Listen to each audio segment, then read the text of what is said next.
Miedo y asco en Las Vegas. Casi cualquier película ambientada en esta ciudad podría titularse así. Una ciudad de mentira, levantada con el dinero de la mafia, blanqueada hasta ser el Disneylandia de los que creen que hay manera de ganar a la banca. El sueño americano. ¿Y qué hace un holandés chiflado en la cúspide de su carrera? Poner el dedo en la llaga. Tocar de lleno el nervio principal del sueño americano con una película fea, chabacana, llena de desnudos, palabrotas, sexo y todos los clichés de las bajas pasiones que nos podamos imaginar. En pocas palabras, una película maravillosa. Maravillosa y horrible, porque Paul Verhoeven no pensó que casi acabaría con su carrera y echaría por tierra la de Elizabeth Berkley, su protagonista. ¿Quería Verhoeven hacer una película que fuese tan odiada en su estreno? ¿Vio tan borrosa la línea entre telefilm y obra de culto como una raya de cocaína? Nos vamos a Las Vegas, donde los sueños se cumplen o te estrellas. Hoy en Tertulia Carpenter, Showgirls.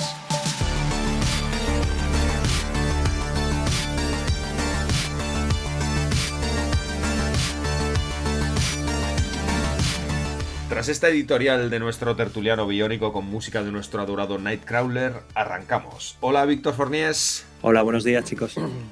Hola Iván Castel. Hola, ¿cómo estáis? Hola Pablo Aragüés. Hola, ¿qué tal? Pablo, si tuvieras que definir a Paul Verhoeven en 3 palabras, ¿cuáles serían? 3 palabras yo creo que no son suficientes, pero una, por ejemplo, sí. Y yo creo que es provocador, ¿no? Provocador. Yo creo que resume muy bien lo que es Paul Verhoeven, que es un provocador a todos los niveles.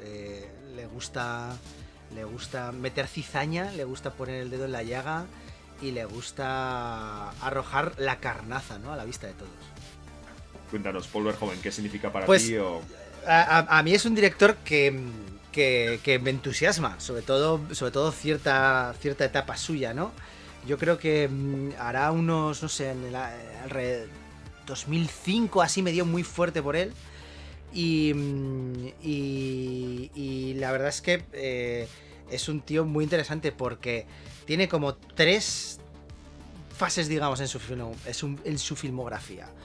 La primera es la etapa holandesa, porque él es holandés, él nació en Ámsterdam y desarrolla pues todos sus primeros años, hace varios cortos, hace series de televisión, es muy amigo en esos primeros años de Rutger Hauer. Y entonces pues desarrolla sus primeros años en Holanda y hace pues delicias holandesas, delicias turcas, que es como son un bombazo en Holanda y eso le permite salir un poco a Europa y hace varias películas más, una locura tremenda que es Spetters, Vivir a tope, y el cuarto hombre, ¿no? Esas son como su parte holandesa. Que el cuarto hombre es como una especie de compendio de sus obsesiones que mucho más tarde se verá también en Instinto Básico. Y a raíz de eso, pues ya en los 80, en el 85, pega el salto a Hollywood de una manera un poco extraña porque hace Los Señores del Acero, Flesh and Blood, que la rueda en España, con actores europeos, es una película un poco extraña, ¿no? Pero es su primera película, digamos, con dinero americano. Y eso le facilita el que le den el guión de Robocop. Que nadie daba un duro por Robocop, porque con ese título, pues la verdad es que nadie daba un duro con una película así. Y él mismo, cuando leyó el guión por primera vez, lo tiró a la basura. Pero claro, la hace y ¿qué hay que decir de Robocop, ¿no? Es un hit en el momento, da lugar a secuelas, a una serie de televisión, a una serie de dibujos, o sea, y es, no sé, un icono, ¿no? Robocop en la cultura popular, ¿no?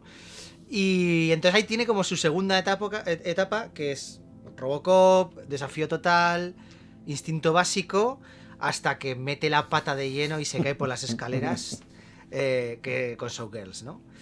Y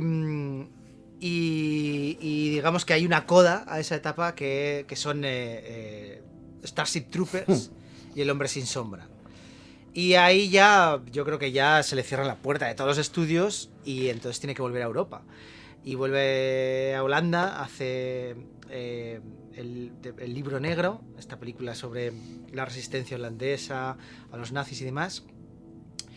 Y bueno, sus últimas películas son él y Benedetta, que se sigue viendo rastro del Paul Verhoeven que todos conocemos. Lo que pasa que sí que es verdad que, bueno, pues no sé si más maduro, más descafeinado, pero sí que por lo menos más calmado, ¿no? No con esas ansias tanto de poner el mundo patas arriba que quizá tenía, pues, cuando era más joven, que por otra parte, pues es normal. A mí Paul Verhoeven tiene la etapa de los 90. ¿No? Tiene una forma de rodar que es efectivamente provocadora, sensual, es violenta, impacta con el joven, ¿no?, que hay en ti y no puedes dejar de ver sus películas, ¿no? Sus películas, muchas de ellas están protagonizadas por mujeres, estas mujeres fuertes, ¿no? Y se le ha criticado mucho precisamente por ser un poco misógino y por sacar ese lado salvaje de sus protagonistas, ¿no? Que utilizan a veces el sexo como una herramienta más, ¿no? De poder, de control y... no sé, es algo que bueno, estaría bien debatirlo, ¿no? Si es un misógino o no. Es que Verhoeven es un tío que me provoca sentimientos encontrados, porque a mí me apasiona mucho la ciencia ficción que ha hecho, que aparte tiene cosas muy interesantes de la época holandesa, Delicias turcas, se te va la cabeza con esa película. Y luego es verdad, pero es verdad que trata el sexo de una manera... también hay que entenderlo la parte... ¿Sabes? Nosotros no lo vemos probablemente como europeos como lo ven los americanos. Los americanos lo veían como esta especie de tío autoral que transgredía los géneros y tal, y a mí ves sus pelis y se entiende perfectamente dentro de un tipo de directores europeos. Es decir, nosotros estamos muy acostumbrados a ese tipo de tratamiento del sexo que los americanos les parece, vamos, que es pasarse de rosca. Pero ellos lo alabaron, entonces cuando fue a hacer Robocop, Desafío Total, y terminó en Instinto Básico, que fue la película que le dio, digamos, la apertura, que es quizás uno de sus mayores éxitos mainstream, aparte de Robocop. Pero Instinto Básico era un thriller en la época de los 90 erótico, que todo el mundo hablaba de la película, y descubría a Sharon Stone, etc. Entonces es un tío que si lo piensas, es verdad que él siempre ha usado, yo creo que tiene una obsesión por el sexo y la violencia, y se ve en todas sus películas. Es decir, al final es una expresión de sus movidas internas, ¿no? Sus películas son siempre más o menos... tienen más o menos los mismos... De hecho, algunas escenas son hasta calcadas. Si tú ves algunas de sus películas, en muchas de sus películas bueno, le corta el pene en unos cuantos, o, ¿sabes? En unas cuantas de sus películas, en varias. Entonces son como repeticiones de obsesiones, ¿no? Que hacen todas sus películas. Y luego el tratamiento que hacen las mujeres es un tanto... Visto con el tiempo, a mí sí me produce cierta... no sé cómo decirlo, o sea, por una parte entiendo dónde estaba, me gusta y entiendo que hay por qué lo hace, esos personajes fuertes, etcétera, y a la misma vez me debato, ¿esto lo hacía porque es parte de sus obsesiones, porque las obsesiones suyas son las mujeres fuertes, enseñar el sexo de una manera muy concreta, etcétera, o lo hacía realmente por este discurso que tiene últimamente de la liberación de la mujer, el empoderamiento, etcétera? Yo creo que no entraría, mi opinión es que no entra tanto dentro de este último, sino más del primero, pero que la evolución ha llevado a que ahora se revisite muchas de sus cosas por este último discurso. Eso no significa que no sea interesante, me parece un tío súper interesante, y la parte de provocador que siempre se le ha dicho, creo que básicamente no es tan provocador, es provocador dentro del mundo de Hollywood. Es decir, en Europa no es tan provocador, hay otros tipos como Haneke que son igual o más provocadores que él. Él era más explícito, era más violencia, te reviento la cabeza, ¿sabes? Es gore en muchos aspectos. O malsano, un cine malsano también. Entonces creo que eso lleva al mundo de Hollywood, que lo tuvo que bajar, vamos, de la escala al 10 la tuvo que bajar al 4, para ellos les seguía pareciendo mucho. Entonces creo que parte del éxito de Verhoeven es haber traído la manera de entender el cine europeo a Estados Unidos y empaquetarlo en mainstream. Ya hizo muchas películas, hasta como ha dicho Pablo, se cayeron por las escaleras en Showgirls de manera estrepitosa, ¿no? Y se le cerraron todas las puertas. Yo creo que sí, yo estoy muy de acuerdo con que es un director con un discurso muy asentado en los 90, y es verdad que produce cierta ambigüedad, ¿no? Esta idea de ponderación de la mujer o de utilización de la mujer un poco, ¿no? porque es verdad que, bueno, él siempre comentaba en algunas entrevistas, bueno, creo que habremos visto todos el documental que hicieron sobre eso, es que él comenta que le gustan mucho los desnudos de hombres, los desnudos de mujeres, especialmente los de mujeres. Él, que no me parece mal, bueno, siempre se han pintado desnudos y es algo que pertenece al arte pero sí que es verdad, bueno, también comentaba, ¿no? Que, por ejemplo, en Instinto Básico, la famosa escena esta de la pierna, que él la rodó sin que ella se diera cuenta, y que luego Sharon Stone se pilló un mosqueo con él, impresionante, ¿no? O sea, es que hasta qué punto él también utiliza, ¿no? Eso. Y esta película, bueno, luego entraremos al rap un poco, pero sí, porque hay tanta grosería que no sabes si esa grosería ya acaba siendo un chiste malo o realmente es una crítica hacia ese mundo, está ahí un poco que es muy sutil, entonces, porque sabes que detrás hay una persona inteligente. Sí, no, Verhoeven me parece un tipo muy, muy inteligente, o sea, su cine es una crítica social encubierta en toda regla, o sea, ya te digo, es un cine muy europeo, por eso a los americanos les parece súper interesante. Y yo creo que está volviendo ahora con él. Benedetta yo no la he visto, pero con él y con un cine muy de autor, muy de alguien ya una carrera, muy sosegado, muy... Sí, entonces, bueno, es muy interesante, un tío muy inteligente. Entonces, que hasta qué punto esa provocación acaba en chiste malo o... Bueno, luego entraremos. Y que creo que deja un poco... El problema de caerse por las escaleras con esta película es que le puedes empezar a descifrar cosas en las anteriores que dices, ostras, esto no lo ha colado, pero aquí ya... aquí ya no cuela. A mí una de las cosas que me gustan de Verhoeven es la mirada irónica que tiene sobre todo, ¿no? O sea, sobre cualquier cosa. Y yo creo que tenemos mucha suerte de que cayera en sus manos Robocop, porque si no nos hubiéramos comido un truño gigantesco. Y a raíz de eso, pues que Robocop tuviera el éxito que tuvo, que pudiera hacer Desafío Total, Instinto Básico, pam. Yo creo que incluso en varias de sus películas holandesas, en Spetters o en El Cuarto Hombre, ya se ve esa visión irónica, pero no solamente... irónica, pero que intenta ir un poquito más allá, ¿no? Que intenta, que no sabes si está, como decías, Víctor, no sabes si está hablando en serio o se le está yendo la mano, ¿no? Y yo creo que llega un momento, pues, y el éxito yo creo que tuvo también bastante que ver.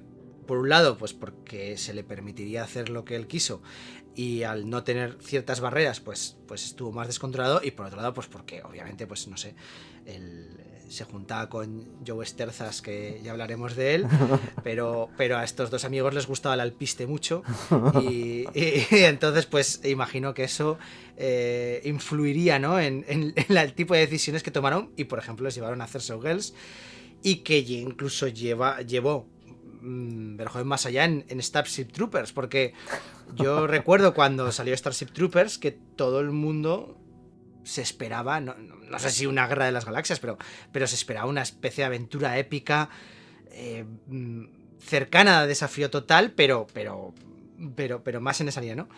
Y de repente era una especie de telefilm de space opera, ¿no? pero telefilmera. Entonces, y hubo esa decepción, cuando además yo creo que es maravilloso que sea así. Y yo creo que su intención era que fuera así, ¿no? Y yo creo que eso, que desde el principio él ha intentado hacer ese tipo de películas. Llega un momento que puede hacerlas, pasa que no las entiende nadie, porque todo el mundo se espera que sean otra cosa.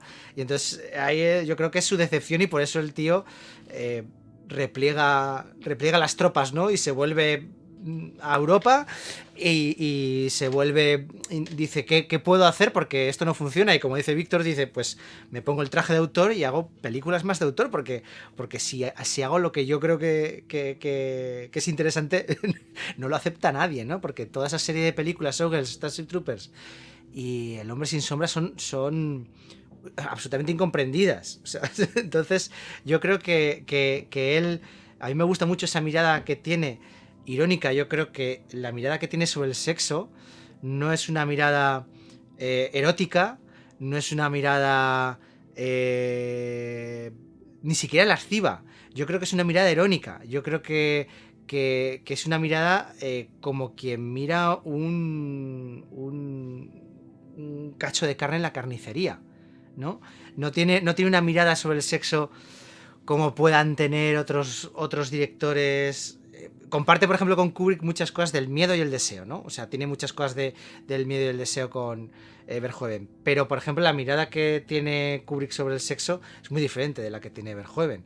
Y yo creo que es por eso, porque Verhoeven lo ve de una manera más que irónica, cínica. Entonces se enfrenta. No hay que olvidar que es un tío que viene de un país donde la prostitución es legal y donde tú te paseas por el centro de Ámsterdam y hay señoras en escaparates vendiéndose como si fueran maniquíes. Entonces la visión que él puede tener del sexo, yo creo que en Europa igual como decía Iván, no nos extraña tanto porque pues yo creo que en el fondo por un tema cristiano, católico y demás, pero obviamente en Estados Unidos pues llama mucho más la atención. Showgirls fue mucho más comprendida en Europa, de hecho funcionó bien. A día de hoy creo que sí que ha dado beneficios, especialmente en el videoclub. En los 90 pues todavía los videoclubs estaban abiertos y mucha gente pues podía disfrutar en privado, ¿no? de esta película. Sí. Siendo además que es una película que no es nada erótica. Quizás a lo mejor por ese exceso, ¿no? Hay tanto desnudo y hay tanto baile y es tan hortera que al final te genera esa distancia, ese rechazo de que hablabas tú, Pablo, porque ahí se ve un autor, porque es en todas sus películas tiene ese sello, ¿no? En la mayoría de sus películas, sobre todo las películas americanas, donde a lo mejor sube un poco el volumen de ironía, o allí el cinismo es mucho más sencillo de ver, ¿no? Es más claro de ver, especialmente en el entorno de Las Vegas, ¿no? Cuando hablamos de Están vivos, que Víctor apuntó que la escena de la pelea era la escena de amor de la película, yo creo que aquí lo podemos trasladar. Verhoeven, si os dais cuenta, y en Showgirls se ve muchísimo. En Instinto Básico ya se ve, pero en Showgirls se ve muchísimo más. Las escenas de violencia él las hace a través de escenas de sexo, o sea, sería como la otra cara, ¿no? Y es así porque escenas como la de la piscina, por Dios, o demás, o sea, no son escenas eróticas, por supuesto que, o sea, creo que Showgirls es la película menos erótica del mundo. No te está contando una historia o de amor o de sexo, de pasión, como puede pasar en 1000 películas que tienen una escena como sería, yo qué sé, por pensar en películas horteras, en Top Gun, cuando Tom Cruise y Lynn McGillis, no me salía, tienen esta escena con las cortinas al viento, ¿no? En la noche. Es todo lo contrario, realmente es una escena de posesión, de dominación y de violencia. O sea, la violencia está utilizada a través del sexo. Entonces yo creo que eso, por ejemplo, en Instinto Básico se ve mucho. Ya en la primera escena de Instinto Básico se ve. Lo que pasa que está dentro de ciertas convenciones del género, ¿no? Pero en Showgirls, que es un poco el género que le da la gana a Verhoeven, yo creo que eso está muy bien explicado. Y yo creo que eso es lo que no se entiende, porque o creo que es lo que no se entendió en su momento, y con el tiempo se entiende más, ¿no? Se ve de otra manera, porque en el quizá no había esa perspectiva respecto a cómo utilizar una escena de sexo de una manera violenta, lo cual me recuerda mucho a Verhoeven. Es un admirador de Hitchcock profundo, en películas, yo que sé, como en El Cuarto Hombre, pero en todas, en Instinto Básico. Instinto Básico, sí, hay planos calcaos. Calcaos de Vértigo, ¿no? O sea, tal cual. Pero Hitchcock siempre hablaba de que quería hacer esta escena, quería hacer un asesinato, pero rodarlo como una escena de sexo. Quería que hubiera una pareja que estuviera practicando sexo, y que poco a poco la cámara, al acercarse, se diese cuenta de que no están haciendo el amor, sino de que eso la están asesinando, ¿no? A ella. Entonces, de alguna manera yo creo que esa idea quizá resonara en la cabeza de Verhoeven, pero llevada al revés, que hubiera una escena de sexo, pero que en realidad fuera un asesinato, ¿no? Porque porque yo creo que es un poco lo que puede quizá resumir Showgirls, y por eso no es una película que funciona a un nivel erótico, ¿no? ¿Cuál es vuestra peli favorita de Paul Verhoeven? Víctor. Fíjate, a mí me gustó mucho cuando la vi en el cine de Desafío Total. Hace mucho que no la veo, o sea, ahora mismo la veo y me parece que... Bueno, sí, el tiempo es una de esas películas que el tiempo... Pero en su momento sí que es una película que no sé, me pareció, salvando mucho a las distancias, que me impresionó un poco como luego me impresionó Matrix, ¿no? Esta cosa así que no sé, me va a quedar con ese recuerdo y la voy a poner ahí, aunque probablemente igual ahora si la revisara no sería mi película favorita. Hombre, tiene cosas interesantes, si la ves ahora, sigue teniendo cosas muy interesantes. Es un poco nostálgica de los 90, como lo hemos visto en los 90, de recordar ver esa película en el cine y no sé, y que me sorprendió. Iván, ¿la tuya? Robocop. Robocop es la peli, creo que más me gusta, bueno, que es la que más me gusta de Verhoeven, y creo que define muy bien su entrada en Hollywood y cómo es él en cómo ve él el cine. Creo que es un momento, no digo probablemente que sea la mejor, pero sí que es la que a mí más me gusta y más me identifica con él, y desde luego es una peli que, aunque ha envejecido mucho, sin embargo tiene mucha vigencia en muchas cosas, y me gusta mucho la parte del discurso social que tiene, ¿no? La crítica. Creo que ahí ves mucho cómo es la esencia del cine de Verhoeven. Cuando la deconstruyes, la peli tiene muchísimas capas, muchas más interesantes de lo que es la parte que todos acordamos, ¿no? El robot y tal. Y bueno, la intrahistoria, que no vamos a entrar porque si no Pablo y yo vamos a hacer aquí otro podcast paralelos. La intrahistoria de Robocop es absolutamente maravillosa. El cómo llegó a las manos de Verhoeven, cómo se hizo, cómo se rehizo, cómo se escribió en ciertas cosas, lo que pasó en la película, cosas que cambiaron. O sea, es maravillosa. Por eso y muchas otras razones, Robocop es mi peli favorita de Verhoeven. Pablo. Obviamente Robocop. Pero sobre todo porque creo que hay como dos razones gordas para que sea Robocop. La primera, porque yo creo que a día de hoy sí que está muy vigente, sobre todo no tienes más que ver Robocop de nuevo y ver esos telediarios que tiene Robocop, que son juego de niños comparado con el telediario de hoy real. O sea, esas historias de terrorismo, de guerras y de familias jugando a explosiones nucleares, o sea, eran distopía en el 87, pero son una realidad. Y yo creo que sobre todo por eso. Pero luego hay una cosa maravillosa de Robocop. Yo me acuerdo que a mí me voló la cabeza creo que fue cuando me dio por este hombre en 2005. Yo me compré la edición en DVD, la edición francesa de Robocop, creo que en Cannes o en Toulouse, no recuerdo ahora. Pero me compré, y había un audio comentario de Verhoeven en la película que era impresionante, y en la que hablaba sobre su teoría de que para él Robocop es el Jesucristo americano.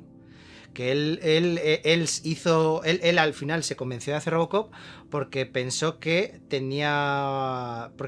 podía contar la historia de un Jesucristo americano, una figura como la de Jesucristo, pero americano, ¿no? Y entonces sería como el tema de la figura americana, que es como un coche, ¿no? Robocop está hecho en Detroit, y en vez de ir con la palabra va con una pistola, ¿no? Es lo que él dice. Entonces a mí eso me destrozó, y luego varias de las cosas que comenta en ese audio comentario de cómo rodó la película, de los planos, del lenguaje visual, me destrozaron. Pequeño apunte a una pequeña joya suya del año 80, que es Spetters Vivir a Tope, que es una película durísima, pero muy recomendable. Yo la vi sin saber muy bien lo que iba a ver y me dejó noqueado. Hablando de Jesucristo, has estado evangelizando con Spetters durante meses. Sí, pero no has conseguido todavía. Yo la tengo en mi lista ahí, bueno, pero me da un miedo, tío, verla. El día que la veáis, me lo agradeceréis, y a la vez os iréis a llorar a la cama. Pues yo voy a decir Starship Troopers, porque cuando la vi fue en un pase, estudiando en Madrid. Nos llevan al típico pase que se hacía entonces en los 90 de dar tu opinión sobre la película, y no teníamos ni idea de lo que íbamos a ver. Y fue Starship Troopers. y Qué guay. nos reímos, divertida. Luego tiene un poco recoge un poco lo que Showgirls, que es coge a estos actores de sitcoms, de teleseries para adolescentes y les convierte en una especie de héroes mesiánicos también, que no tienen ni pies ni cabeza. Luego hay una cosa de las películas de Verhoeven que envejece bastante mal, que son las naves, un poco el diseño de producción es un diseño de producción bastante camp, y en todas estas películas se ve, ¿no? Sin embargo, creo que el Verhoeven de serie B, ¿no? Robocop, Desafío Total y Starship Troopers serían esas 3 incursiones en el mundo de la ciencia ficción. Son obras muy autorales y muy divertidas. Tiene un humor y un control del lenguaje audiovisual extraordinario, a veces también muy cercano al cómic, que es fascinante, que hace que sea uno de los directores más divertidos de los 90. Hey. Hay una cosa de Verhoeven que se pasa por alto, creo yo, o sea, parece obvio, ¿no? Pero creo que se habla más de los fracasos que ha tenido o de su cine, que es muy raro, de la parte a lo mejor más autoral, la violencia, tal, el sexo mal utilizado, etcétera, ¿no? Oye, puedes estar de acuerdo o no, pero creo que se obvia muchas veces lo fantástico que es como director. O sea, si analizas sus pelis como director, o sea, Showgirls a nivel direccional, o sea, estoy hablando de elección de planos, movimientos de cámara, dirección artística, la fotografía, incluso la dirección de actores, te diría. O sea, tiene una intencionalidad. Te puede gustar o no, pero ya te digo, tiene una intencionalidad actoral que por eso creo que Showgirls es un ejemplo de... Imagínate que esta peli la hace otro tío. Esta peli no... O sea, no estaríamos hablando de ella. Estamos hablando de ella porque en el fondo puede ser buena, puede ser mala, ya discutiremos más adelante, pero hablamos de ella porque hay un grandísimo director detrás y por eso creo que perdura. Porque ya te digo, a nivel de cómo mueve la cámara o intenciones más autorales de dirección, creo que no se le da el crédito muchas veces que merece.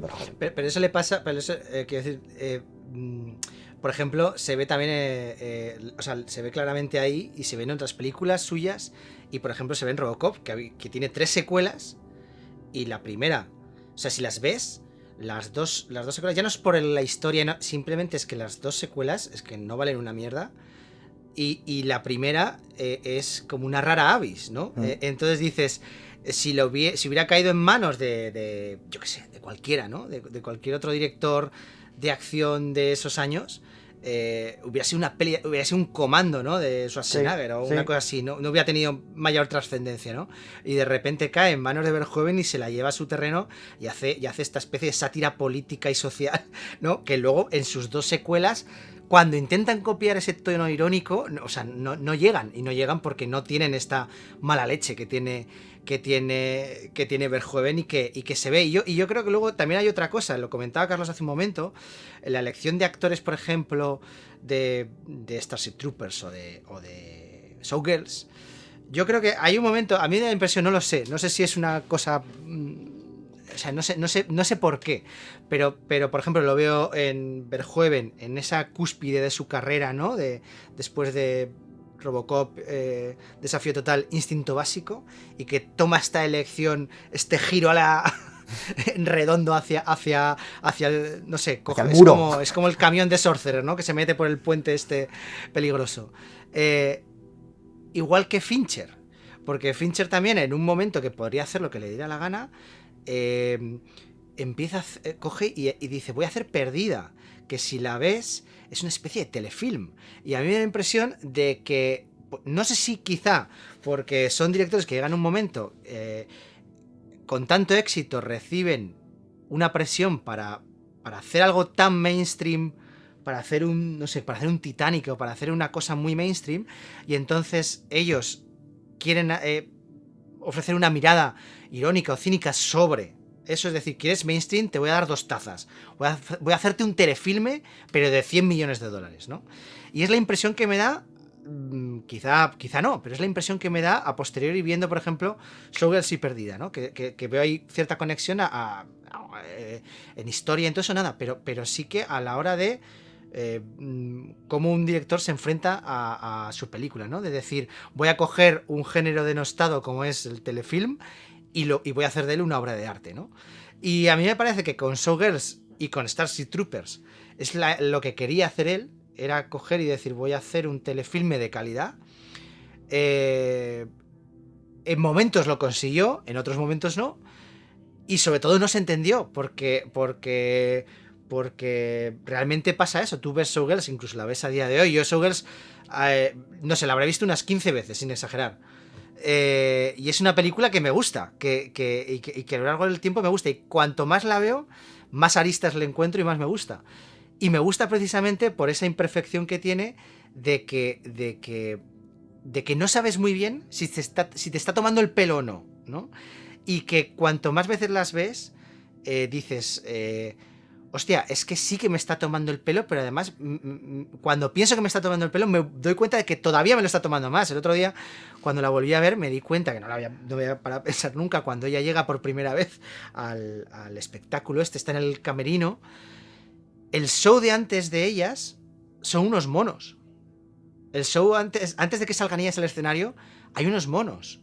O sea, hay un momento que él coloca a unos chimpancés y a estas bailarinas de striptease en el mismo plano, ¿no? Y yo creo que eso es yo creo que eso es, aunque es una cosa que está ahí, pero yo creo que es una manera muy explícita de cuál es la intención que tiene Verhoeven respecto a su película. Es que me sirve que hables de animales porque no se entiende Showgirls sin el guionista, Joe Sterhas. En este caso, Sterhas tiene varias autobiografías. Una de ellas es Hollywood Animal. Él compara a la gente de Hollywood. Showgirls es una metáfora sobre el mundo de Hollywood. Ya hablaremos del final de la película. Los compara con animales. Y en esta película es un poco eso. Es como dentro de un circo, donde vosotras sois, pues en este caso, las tigresas, ¿no? De hecho, incluso en la película coloca en algún momento rugidos. Así que un poco como en postproducción de sonido. Y viene un poco yo creo, del mundo Sterhas, que es tienen una vida un poco en paralelo. Los dos vienen de Europa, vienen también de una Europa relacionada con el mundo nazi. El padre de Joe Sterhas fue un nazi. Sterhas a los 45 años se entera de que su padre había escrito una especie de Mein Kampf húngaro y que había sido simpatizante de los nazis y había formado parte del partido nazi húngaro, ¿no? Y Sterhas se va, su familia se traslada a Cleveland y ahí empieza él a trabajar como periodista, ¿no? Está siempre relacionado con el mundo de la escritura. También su padre trabaja como una editorial y empieza a tomar contacto con las clases bajas de Cleveland. Y yo creo que ahí tiene esas relaciones con las prostitutas, con los proxenetas, con los ladrones. Es un poco este mundo también de investigación y de crímenes que luego vemos en sus películas. No solamente Instinto Básico y Showgirls. Este tío ha escrito un montón de guiones. Hay que recordar... Este tío ha escrito Flashdance. Hay que recordar que está entre los 3 guionistas mejor pagados, junto a Robert Towne, que es el guionista de Chinatown, hasta hace poco uno de los mejores guiones de la historia del cine, y William Goldman, Dos hombres y un destino, La princesa prometida, Todos los hombres del presidente. Este tío llegó a recibir una oferta de $4 millones por una sinopsis de unas páginas. O sea, tela. Y también tiene fama, o la misma fama que Verhoeven, de ser alguien que no ha cambiado ni una coma. Es famosa la anécdota de Instinto Básico, en la que Verhoeven decide contratar a su guionista de confianza, que es un tipo que se llama Gary Goldman, que venía de escribir Golpe en la pequeña China, que también es una peli un poco verhoeviana, ¿no? De Carpenter. Y contrata a Gary Goldman para que le filtre un poco el guión de Sterhas. Es porque Sterhas se niega a cambiar ni una coma de este guión y de todos los guiones que ha escrito, que son muchos. Hay muchos que están en el cajón. Y entonces, en un momento dado, después de un trabajo de meses con Gary Goldman, Verhoeven decide que es algo también muy habitual, decide volver al guión original y rodarlo tal cual, de Sterhas, que tiene todas estas frases míticas, ¿no? Y en Showgirls pasó algo similar. Parece ser que ambos querían hacer un musical, son muy fan de los musicales y la película, si la ves desde esa perspectiva, tiene una coreografía constante, ¿no? Empezando por la cámara, por esa Steadicam de Josh Bacano, que es el tipo con el que ha rodado también Desafío Total y otras pelis, y es una coreografía, es alucinante cómo aparecen los personajes constantemente en plano, ¿no? En ese cinemascope tan brutal. ¿Vosotros viste la película en cine o dónde la visteis? Sí, yo también Sí. la vi en el cine, sí. Sí. 96, ¿no? Era. 95. Yo la fui a ver al cine. Porque salía tu actriz favorita, ¿no? De Salvados por la Campana. Yo creo que o sea, la contextualización de la peli creo que es muy importante para entender, creo que además por qué la peli seguimos hablando de ella. O sea, que no solo por Verhoeven. Creo que hay muchos más capas y creo que es más interesante, fíjate, la historia de lo que ocurrió con la película que la película en sí misma. Creo que la peli en sí misma no es tan importante como el contexto y lo que ocurrió con la película en sí, con la crítica, etc. La peli tiene Elizabeth Berkley, que era la protagonista una de las protagonistas de Salvados por la Campana, que para los jóvenes millennials que nos escuchen, era la serie soap opera más famosa de la época.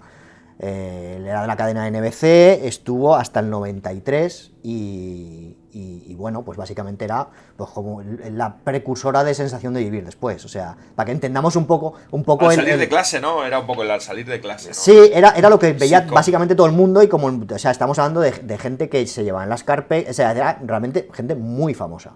Entonces, Elizabeth Berkley era Jessie Spano, que era la feminista, era uno de los personajes más famosos de la época. Entonces, de repente te encuentras que en el 95 sale un tráiler de Elizabeth Berkley bailando stripper en pelotas y ¿qué hace? O sea, los cines se llenaban de pues eso, hay que reconocer por qué la gente iba al cine, porque el gancho era ver a Elizabeth Berkley pues desnuda, básicamente. Entonces, yo recuerdo haber ido al cine y fue una sensación interesante porque tú vas al cine a ver lo que vas a ver y yo recuerdo a los 10 minutos decir, ¿esto qué mierda es? O sea, yo tenía 18 años y decía, o sea, a los 10 minutos se me había pasado, yo ya había visto lo que tenía que ver y era como, ¿pero esto qué es? O sea, porque además hay que entender también que la película no se vendió solo con Elizabeth Berkley y la Salvados de la Campana, sino también no era el director de Robocop, era el director de Instinto Básico. Entonces, todo íbamos a ver lo que íbamos a ver, era un thriller erótico, que es lo que habían vendido,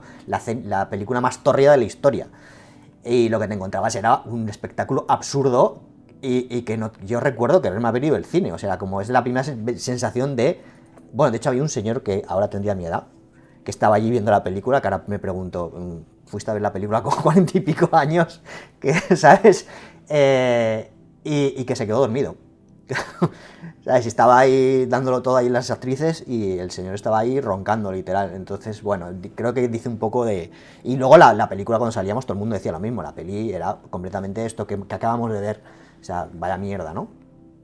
Entonces, perdón, me he ido un poco. Elizabeth Berkley hizo lo que creo que es una especie de tradición, ¿no? En digamos, actrices o actores que se hacen famosos por series de tónica juvenil o infantil y que quieren pasar a cine serio, convertirse en adultos porque los hemos visto de niños, etcétera, ¿no? Y entonces hacen papeles que tiene que dejar claro que son ya adultos, pues en el caso de una mujer, pues desnudarse y tener escenas muy tórridas, etcétera, ¿no?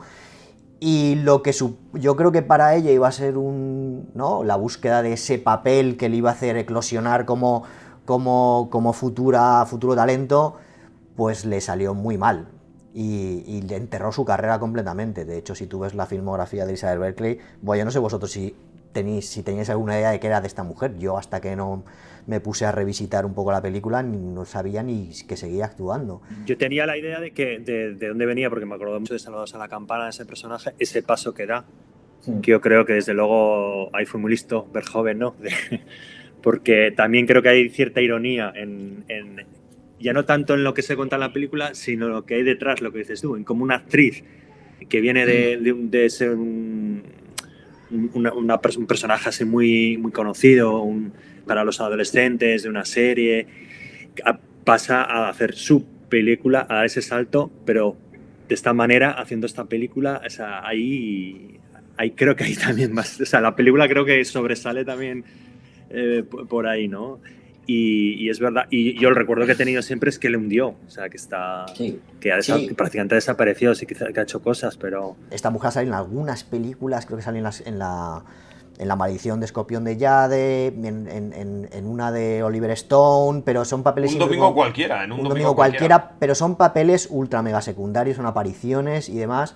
Y luego ha tenido ahora, a mitad de los 2000, sí que salía en la serie de CSI, donde ha tenido más repercusión. Vamos, ha reconducido su carrera hacia series. Y ahora, en el 2020, se ve que han empezado a hacer una nueva serie de Salvados por la Campana. La edición cuarta debe de ser, en la que, como es un clásico ya en estas cosas, de repente todos los antiguos alumnos se convierten todos en profesores en el nuevo instituto, ¿sabes? Todos a la vez en el mismo sitio, ¿no? Y está allí. Pero digamos que su carrera como actriz no la película hasta la hundió. Y creo que es interesante porque tú ves, intentas encontrar entrevistas de ella y no las hay.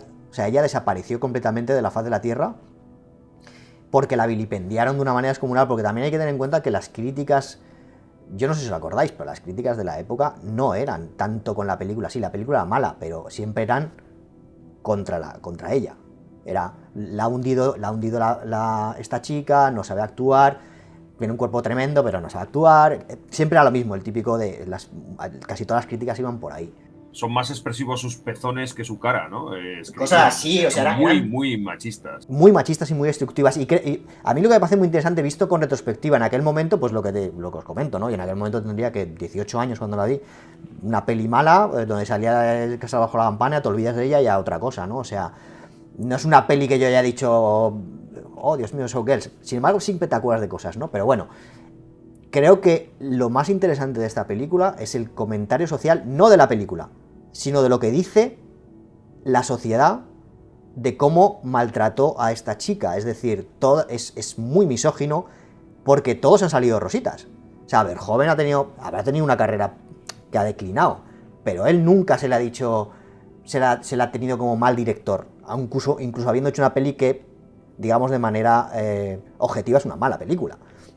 Según los cánones normales de la narrativa, no es una buena película Showgirls, ¿no? Pero sin embargo se la ha perdonado, hizo Starship Troopers, se la ha perdonado, y ahora hay una reconducción de estas dos películas como que no se han entendido, han sido mal interpretadas, es decir, siempre él ha salido bien ahí. El guionista tampoco ha sido vilipendiado, ni ha tenido una carrera, ha seguido haciendo cosas, es decir, el foco siempre se ha puesto en la mujer, que además es lo que critica la película. Es como una doble... A mí me parece muy interesante porque es como una doble discusión. Es lo que criticas en la película, es lo que hizo todo el mundo después. No solo criticas la película, sino que destruyes a la actriz. Entonces creo que esta chica debió pasarlo muy mal, porque era muy, muy joven, extremadamente joven, y bueno, su carrera se ha resentido. Entonces, sí, o sea, creo que dice mucho de cómo era la sociedad y cómo sigue siendo la sociedad. Showgirls tiene un trasfondo, creo que más, como he comentado, más por la intrahistoria de la película que la película en sí misma. Y creo que por eso hablamos mucho de la película. Y no se entiende la película si no se contextualiza en lo que ocurrió a nivel de prensa, quién era la protagonista, lo que se pretendía con ello y lo que pasó después. Yo creo que además este tipo de películas no terminan con Showgirls ni con Instinto Básico. Terminan con las películas que se hacen a continuación. No sé si recordaréis, después de Instinto Básico sale una película con Madonna y con Willem Dafoe intentando hacer exactamente lo mismo. Y termina un poco con la carrera cinematográfica de Madonna. Y después, al año siguiente, después de Showgirls, sale Striptease, sí, dirigida por un tal Andrew Berman con Demi Moore. Y Demi Moore no levanta cabeza a partir de entonces, ¿no? Venía de hacer, aparte de Ghost, venía de hacer una película, por cierto, que deberíamos traer, de Ridley Scott, que es el agente O'Neill, ¿no? La soldado O'Neill. Sí. Teniente O'Neill. Teniente O'Neill. Y digamos que existe ese pico, ¿no? Donde Showgirls sería como el pico más alto, pero todavía hay ese remanente, ¿no? donde ya a finales de los 90 desaparecen todas estas películas y forman parte ya del imaginario colectivo, de la gente que teníamos en su momento, pues 20 años, ¿no? Hay que tener en cuenta que a finales de los 80 hasta mediados de los 90 es lo que dices tú, hubo como estaba el pico de lo que llamaban el cine erótico, ¿no? Entonces hay infinidad de películas que básicamente el cebo era pues ver a actrices desnudas y sexo más o menos atrevido, y ese era el llamativo lo que tenía, o sea, desde Atracción Fatal hasta 9 semanas y media, Orquídea Salvaje, o sea, eran pelis que esquivaban en la época el cine, el ser cine X, ¿no? Y eso era lo que atraía y tenían mucho éxito de taquilla, aunque luego eran pelis que eran malas, eran malísimas, ¿no?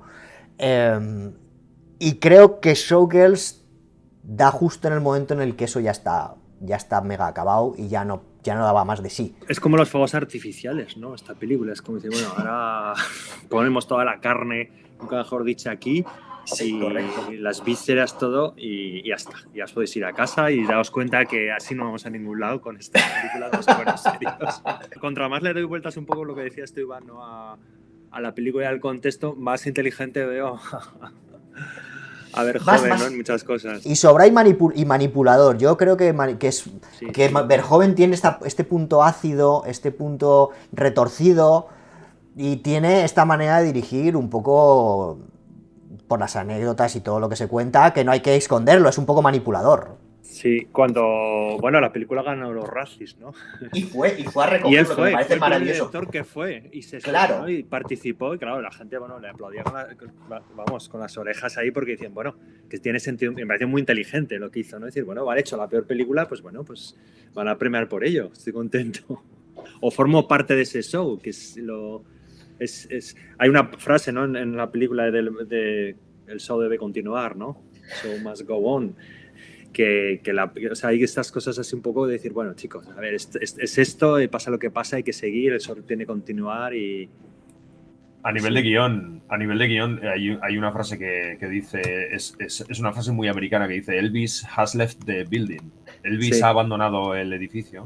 Y hay un momento en el que dice, Crystal has left the building. Es decir, la idea del reciclaje, ¿no? De una se intercambia por otra, ¿no? Antes eras la diosa, ¿no? La godes, ahora otra ha ocupado tu lugar y de la noche a la mañana ya nos hemos olvidado de quién era Crystal Connors, ¿no? Que es una metáfora de lo que sucede con las mujeres, especialmente en Hollywood, ¿no? Y se llama Crystal. Hay una broma además con eso porque cuando el personaje de Zack, bueno, ella se autoinvita a la casa de Zack antes de esta famosa escena de la piscina, saca una botella de champán y ella le pregunta, ¿te gusta Crystal? Sí. Hablando del personaje. Y él, claro, como Crystal es esta famosa marca de champán, dice, claro, yo siempre bebo champán todos los días, o algo así contesta. Es como la de la coca, ¿no? En Instinto Básico, ¿no? Sí. También hay otra con lo de Versace, ¿no? No, se dice Versace. Es que es curioso el tema de los nombres. Para empezar, ella se llama No Me, ¿no? No Me, no yo, o alguien sin nombre, ¿no? Alguien que quiere borrar su pasado de prostituta, como veremos luego, ¿no? Que está claro que es una prostituta que quiere dejar atrás su pasado, como se lo recuerda otro personaje cuyo nombre es curioso, que es Zack Gerias, que es el personaje que interpreta Kyle MacLachlan, que de repente digo, Zack Gerias, que es como Zacarías, que resulta ser un profeta del Antiguo Testamento que predijo la traición de Judas a Jesucristo, ¿no? Es decir, o la traición de Naomi a Crystal Connors. Pero lo más fascinante es el nombre de este personaje que aparece, esta ingenua, que aparece de la mano en el Cheetah, que es el club de striptease, aparece de la mano del chulo, que es este personaje que siempre hace de malo porque tiene la cara, ¿no? De viruela, es el malo de los Goonies. Al Torres se llama el personaje. Se llama Penny y le cambian el nombre por Hope. Penny, que sería centavo, y le cambian el nombre, no un nombre de prostituta como puede ser Hope, Esperanza. Y es curioso porque este personaje y esta actriz son las que interpretan Showgirls 2, que es una película de serie Z, protagonizada por esta Penny que se llama en realidad Penny Slot, es decir, centavo puta. Y en Showgirls 2 no la he visto, pero sí que he visto la lista, o sea, la lista de IMDb y sí que aparecen muchos personajes secundarios. Lo protagoniza Penny Slot y aparecen pues desde el ladrón de la pickup que lleva a Nomi en Showgirls 1 hacia Las Vegas y luego lo lleva hacia Los Ángeles, y aparecen un montón de todos estos personajes, incluido el negrito bailarín, que es mi favorito de Showgirls. No sé, vamos a hablar un poco de la peli, porque la peli me parece realmente... O sea, es que yo no sé qué pensáis. Y yo a día de hoy, no la he visto tantas veces como Pablo, pero me pasa una cosa con esta peli. O sea, la vi la primera vez, me pareció una mierda con un piano. O sea, así, sin aristas. Y las veces que la he ido viendo después, me seguía pareciendo igual de mala, pero no podía dejar de verla. Entonces, hay algo en la película que va más allá de la película, en sí mismo. Pero la peli, o de manera objetiva, o sea, el guión es malísimo. O sea, los clichés, o sea, creo que no recorre más tópicos porque no hay más tópicos en el diccionario del cine. O sea, o sea, no podía recorrer más lugares comunes, la ves venir a años luz. Las actuaciones están, lo primero que se llama la atención, a mí por lo menos, es que en 5 minutos se ha recorrido, aparte de todas las presentaciones clichés del mundo, las ha recorrido, y luego ella está a unos niveles estratosféricos, o sea, está como fuera del personaje, es como que han cogido la peor toma de toda la película, pero ya te das cuenta de que lo hacen en todo el rato, entonces no tiene ni pies ni cabeza, pero yo he de reconocer que cada vez que veo la película me quedo enganchado. O sea, tiene algo esta película, y yo no sé si es porque es buena o porque es tan mala que es buena. No sé. No sé qué pensáis vosotros. Hay una reflexión importante con esta película, porque creo que nos muestra esas cosas que no nos gustan, pero que no podemos dejar de ver un poco. Es como casi como estar en un bar y que está la televisión y da igual que te ponga un partido de fútbol que un telediario de Antena 3. Que parece que estás todo el rato girando la cámara o estás mirando el móvil cuando estás solo en un sitio. Yo he estado en Las Vegas también y la verdad es que, a ver, es un poco esto, no sé, creo que esta especie de neón que muestra de algo que es cutre, pero que está ahí, que forma parte un poco del contexto social, de vulgar y chabacano, es una especie de torrente, no sé, es algo que está, es la broma tonta que te ríes, aunque sea machista y aunque sea cutre, son estas cosas así y eso es Las Vegas un poco también, ¿no? Esa sensación de un sitio que dices, jo, no volvería aquí, o sea, me gusta conocerlo y me gusta verlo, pero me aburro enseguida. Y al mismo tiempo la película creo que refuerza un poco, es un poco eso, es una especie de esto que no nos gusta, pero que no podemos a veces dejar de ver, ¿no? Y ahí entra el sexo, entra cosas así un poco... y hace esta coreografía también con todo, ¿no? Que me parece que hay, a nivel de dirección está muy bien hecha y tiene cosas, lo que decías antes, Carlos, es que aunque no te guste, la dirección es buena y hay imágenes, las entradas que tiene al escenario por dentro, coreografías, me parecen increíbles como están rodadas y te atrapa, ¿no? Está bien hecha, te está contando algo cutre, pero muy bien hecho. Entonces hay, ¿qué lectura hay un poco, ¿no? Haces sí que análisis haces también un poco de todo. Por la experiencia también como Víctor de haber pisado el suelo de Las Vegas, hay que decir que Las Vegas es la ciudad más fea del mundo, o sea, tal cual. Es una ciudad, es puro cartón piedra, es una ciudad en apariencia bonita, quiero decir, en el sentido de que todos sus edificios son pulcros, tiene los hoteles estos con los neones, la pirámide, la fuente la fuente esta que sale en Ocean's Eleven, todas estas cosas, ¿no?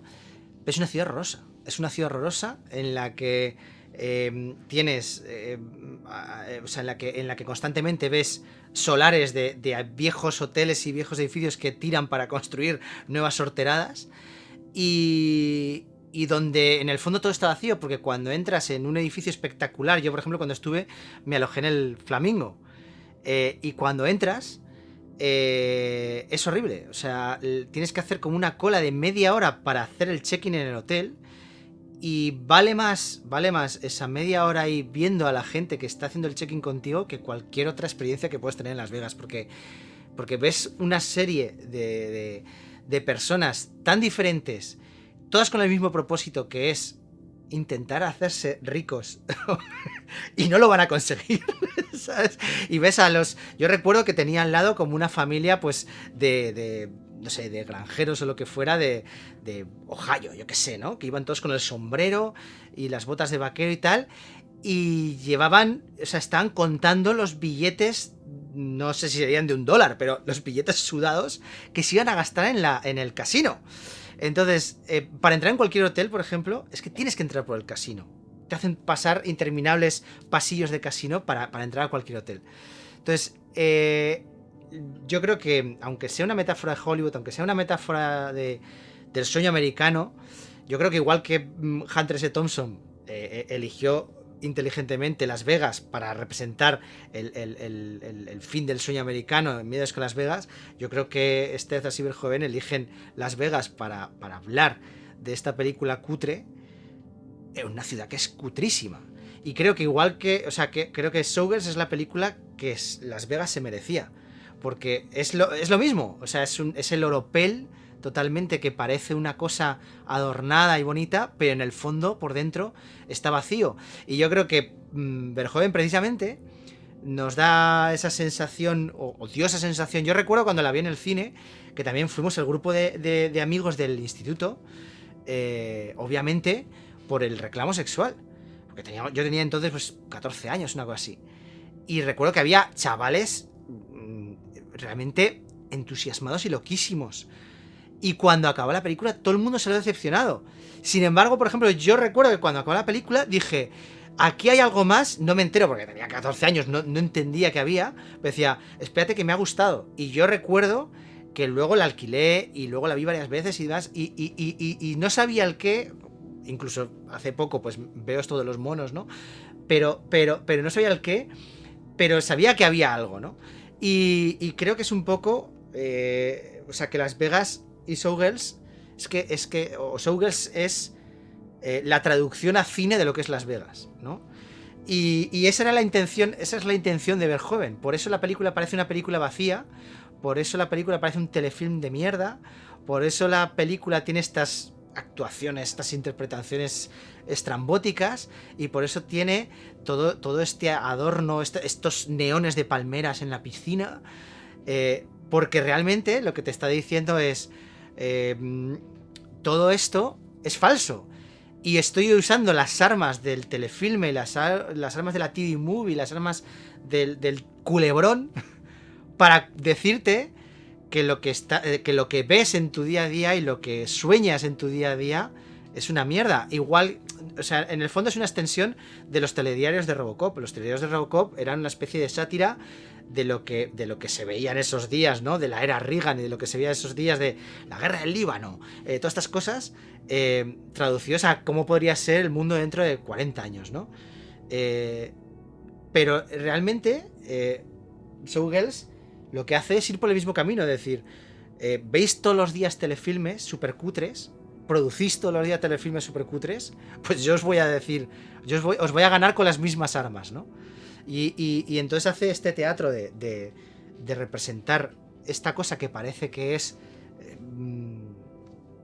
una cosa deseable, el ser una estrella en Las Vegas, cuando hay un momento que en la película lo dice, en el fondo no es más que un show de topless, no es nada más, ¿no? Sí, es un poco el sueño, perdón, o sea, el argumento de la película al final no deja de ser el camino del héroe, o sea, sin más, o sea, es un guión muy básico en todos los aspectos. Entonces sí, a mí hay una cosa que sí que me llama mucho la atención, es lo que he dicho, ¿no? La peli a mí me parece que es una peli que es mala, que no tiene nada en sí mismo la película, pero sin embargo no puedes dejar de mirarla y buscar. Igual es el cerebro tuyo que intenta, yo a veces lo pienso, digo, estoy intentando darle un sentido a esto que estoy viendo, porque en el fondo hay algo que me llama la atención. Ojo, que no son los desnudos, porque no sé si os pasa a vosotros, esta peli es es el antierotismo puro, o sea, creo que no hay nadie que se pueda poner con esta película, incluso en las escenas que supuestamente son más tórridas, o sea, el baile privado que le hace a este hombre, o sea, creo que no me he reído más en mi vida.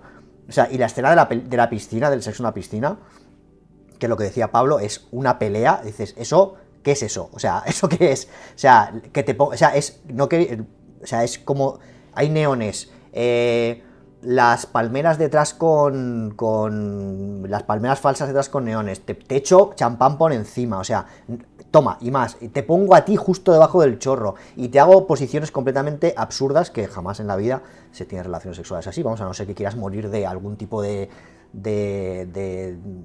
lesión lumbar o algo así, ¿no? Entonces es tan ridículo todo, es tan absurdo, y lleva a unos límites, ¿no? O sea, a mí me pasaba eso, que es que yo no podía dejar de reírme, pero de vergüenza ajena cuando la estoy viendo, y entonces creo que mi cerebro intenta buscarle algún tipo de discurso más complicado a esto, que no encuentro, y a la misma vez no dejo de seguir intentándolo, ¿sabes? Hay cosas que me fascinan de la película, o sea, el hecho de que esté cosas muy básicas, comiendo hamburguesa de una manera tan absurda todo el rato, ¿sabes?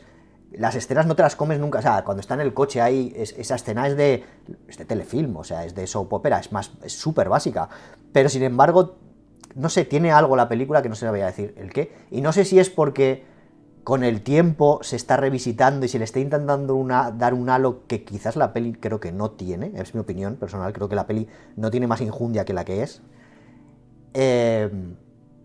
o realmente es una peli que falló y que ahora se le está intentando dar esa arista, o la gente le ha encontrado una serie de discurso que no estaba ni en la intención de Verhoeven. Yo soy más proclive de esto último porque hay una cosa interesante, que es que Verhoeven hasta 2014-2015 nunca salió a defender la peli de esta manera. O sea, de hecho no hablaba casi de la película.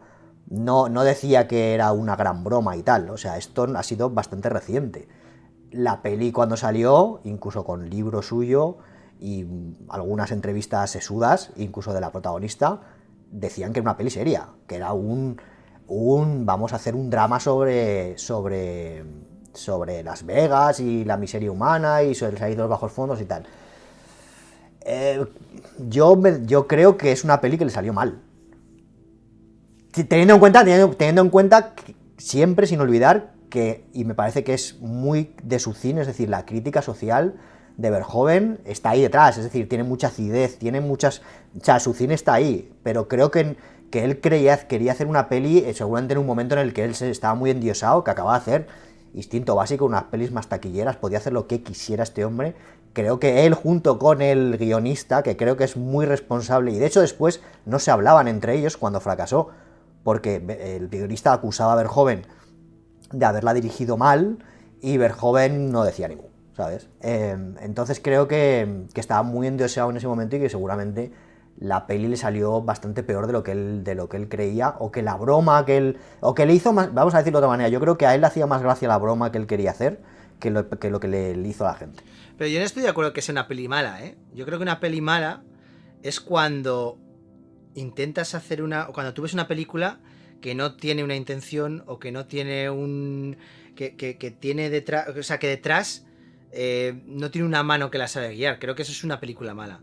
Pero creo que esto no es así. Otra cosa es que esta película no le saliese como él esperaba, porque yo creo que esto es un chiste que él hizo y nadie cogió el chiste. Y yo creo que ese es el problema que tuvo la película. Con el tiempo se ha visto de otra manera y por eso él la ha salido a defender con el tiempo. Pero yo creo que él era muy consciente de lo que hacía. Otra cosa, en el momento en que sale a recoger el Razzie, está defendiendo la película, ¿no? Habiéndola hecho. O sea, con todas las críticas que tenía encima. Pero yo creo que no es un caso de que él no supiera lo que hacía, le ha salido mal con el tiempo, como ha pasado con otras películas, que con el tiempo de repente se ven de otra manera, ¿no? Yo creo que no, yo creo que él, su intención era la que hoy se la ve. Lo que pasa que él en su momento ni lo supo transmitir ni se supo entender. Aunque no son ejemplos, pero cuando salió Carretera Perdida, muchas de las... O sea, había mucha incomprensión, porque y durante muchos años ha habido mucha comprensión. La escena esta que hemos hablado del Mr. Eddie, cuando va conduciendo y le echa la bronca al conductor, o sea, yo he leído en internet gente diciendo, pero qué chorrada de película es este señor, qué estupidez, ¿no? Y con el tiempo se ve de otra manera. Y si piensas, dices, pero no es una película mala. O sea, detrás está Lynch pensando, ¿por qué hago esto? Por tal. Pues yo creo que Verhoeven hacía todas esas cosas horteras y horribles en la película con un propósito. Para mí es como cuando el punk se ponían esvásticas encima y la gente decía, pero ¿por qué llevan esvásticas encima? Y es una manera de criticar. Pero claro, tienes que entender la ironía de que lleves una esvástica como una manera de criticarlo, no como una manera de ensalzarlo, ¿no? Pues yo creo que eso era lo que él intentaba hacer. El problema es que no se entendió. A mí es lo que pienso. No es mala en el sentido de que no está mal hecha. Eso estamos todos de acuerdo. De hecho, si hubiera sido un mal director esta peli es que no hablaríamos de ella ni en pintura. O sea, a nivel, ya lo he dicho, a nivel visual y direccional, la peli tiene muchísima enjundia, más de lo que parece. Y creo que además tiene a nivel estético, ha influenciado muchas más cosas de lo que seguramente parece. De hecho, hay mucho culto detrás de la película. Lo cual no quita que a nivel de lo que sería analizar la peli de una manera, digamos, racional, ¿sabes? Los diálogos, la actuación, el guión, la peli no es... A mí no me parece que sea una peli buena. Pero creo que eso no significa que sea mala. Es una de estas películas extrañas en la cual igual el hecho de que no sea buena a esos niveles está compensado por otras cosas y hace que haya una conversación. De hecho, estamos hablando de ella. Si fue una peli como Striptease, no estaríamos ni hablando de ella. Por eso digo que es una peli que a mí me produce ciertas discusiones internas, ¿no? Porque, pues lo que he dicho, ¿no? ¿Por qué la sigo viendo? ¿Por qué estamos hablando de ella? ¿Por qué en el fondo hay cosas que me gusta cuando racionalmente esta escena es malísima? O sea, no la puedo entender. La dirección que ha hecho aquí, o sea, no tiene ningún sentido. Hay cosas que te sacan completamente, como dices, pero ¿por qué esta mujer acaba de...? No, es lo primero que te pasa, ¿por qué esta mujer tiene estas reacciones completamente fuera de tono de lo que tú te esperas que va a ser, ¿no? Y evidentemente tiene que haber solo tiene dos explicaciones, o el director la ha dirigido mal o lo ha hecho aposta. Entonces no sé cuál de las dos quiero pensar que la ha dirigido así con una intencionalidad. Pero no sé si era esa intencionalidad que le estamos dando ahora. Es la única duda que tengo, que creo que muchas veces ocurre esto, ¿no? Pero o sea, quiero decirte, igual que he puesto el ejemplo del punk, podría poner el ejemplo de Warhol, para criticar el capitalismo, el consumismo y tal, pinta un bote de sopa, ¿no? Entonces, yo creo que es un poco igual. O sea, Striptease es una película infame. Es una o sea, yo creo, la vi en su día, pero yo creo que si la vuelvo a ver, vomito. O sea, es una película malísima. El recuerdo que tengo es que es horrorosa. Hay una escena que recuerdo que van como a hacer un intercambio por la hija de ella. Y está... O sea, pero es que el problema es que tú ves que intentan hacer una película como seria y les queda una chorrada. Pero esta película yo creo que lo que hace es decir, no, es que te voy a hacer Striptease, pero descojonándome de ella sin que parezca que me río, ¿no? Y esa es la intención. Entonces, mala no es porque hay toda esa intención detrás. Otra cosa es que no se entienda, pero es como, ya te digo, como hay gente que coge y ve el bote de sopa de Warhol y dice, pues ha pintado un bote de sopa, que, pues, vaya mierda, ¿no? Y dices, bueno, pero es que ese bote de sopa está diciendo una serie de historias, ¿no? Y una serie de cosas. Pues yo creo que le pasa lo mismo a Showgirls, que es incomprendida precisamente porque es demasiado meta, porque es demasiado, o sea, está demasiado entre líneas. Y yo creo que eso es lo que le salió mal, que él no se esperaba que la gente no lo entendiese hasta ese nivel. Eso es lo que le salió mal a él, yo creo. Pero yo creo que todas las decisiones, las malas actuaciones, los malos diálogos, el aspecto de telefilme está hecho a propósito, precisamente como decir, aquí os lo pongo delante para que veáis que esto es lo que veis en vuestro día a día, ¿no? Yo creo que, a ver, la película es verdad que para mí sí que tiene una intención, sí. Que creo que igual no es lo que él consiguió. Yo creo que todo está dirigido, o sea, por quién es él, o sea, porque al final es un director que tiene un discurso, que tiene unas propuestas, y yo creo que en esta película quizás no lo consiguió, pero yo tampoco pienso que es una mala película, en el sentido que comentas, que hay otras que dices, es que aquí no hay nada. Y esta película, pues no sé, con una ironía, es verdad que no le funcionó, pues o no consiguió, o no se esperaba él. Al final yo creo que la resumiría, pues como se resumen mucho la película en varias frases, ¿no? Que es como una apuesta. Él apuesta por hacer esto. Estamos en Las Vegas, vamos a apostar. Que es algo que es recurrente en la película, ¿no? Al principio le pregunta en el coche cuando hace autostop, ¿qué vas a apostar? Dice, ¿vas a jugar? Dice, bueno, sé que voy a ganar, ¿no? Y al final le vuelve a preguntar, ¿bueno, has ganado? Dice, sí, que has ganado, me he ganado a mí misma. Bueno, parece que... Pero luego hay varias apuestas, ¿no? Cuando están discutiendo qué hacer con la sustituta de Crystal, si traer a la hermana de Michael Jackson o qué. Y dicen, bueno, estamos en Las Vegas, vamos a hacer lo que se hace aquí, vamos a apostar, ¿no? Es un poco una apuesta que hace él, la película, y bueno, pues no le ha salido. Es el todo o nada, ¿no? Al final.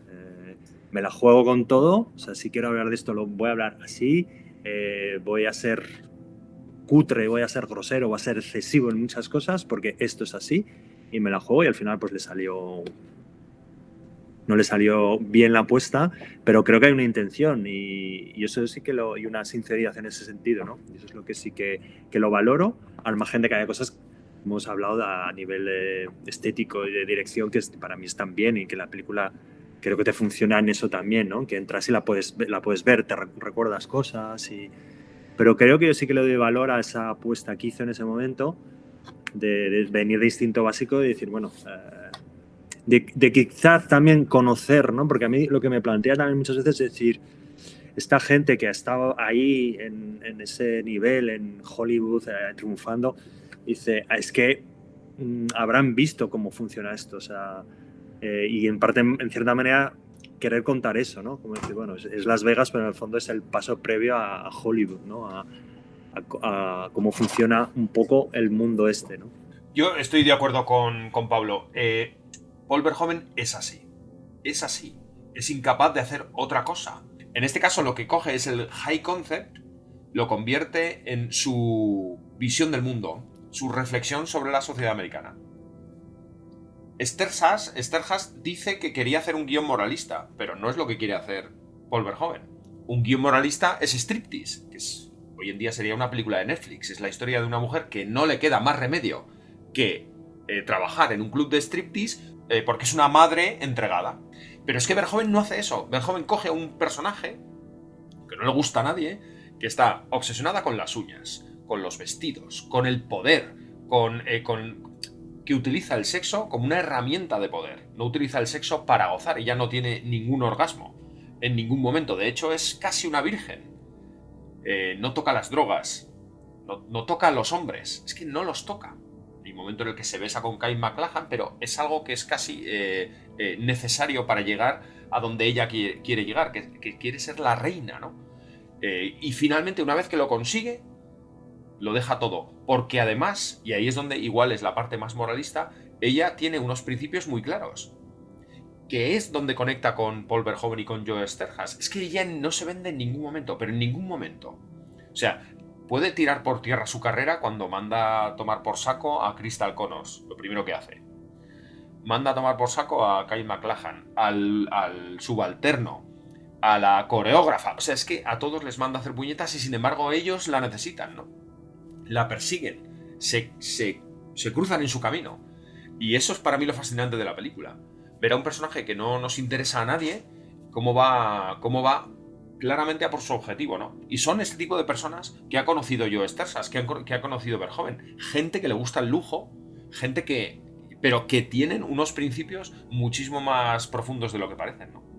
Yo creo que habla mucho sobre el poder. El otro día, volviéndola a ver, me daba cuenta que todas las escenas, la escena que comentabais antes, que comentaba más Iván, la primera, el baile privado, ¿no? Que le hace que, aunque está bailando sobre Kyle MacLachlan, le está mirando todo el rato a Gina Gershon, ¿no? Es una escena que habla sobre la dominación. Realmente están hablando de quién domina a quién. Los bailes que tienen ellas dos en el espectáculo hablan de lo mismo. La escena de la piscina habla de lo mismo. O sea, realmente en todo momento el sexo se utiliza como una moneda de cambio, como una manera de dominación, ¿no? Y incluso esta escena, hay una escena que están en el escenario después de lo de Versés, que comen y qué tal. Bueno, esa escena también es tremenda. Esta que hablan de que comían comida de perro y tal. Porque son animales. Es que son animales. Por eso decía lo de los monos, que tiene ahí un momento que tal. Claro. Y entonces vuelven al escenario, ¿no? Y como que ensayan ellas dos solas. Y hay un momento que ella le quita la camiseta y le empieza a acariciar los pechos. Y dices, no tiene un sentido que pase eso, porque no tiene un sentido sexual, no pasa nada, no tiene un sentido erótico tampoco, porque llevas toda la película viendo las desnudas.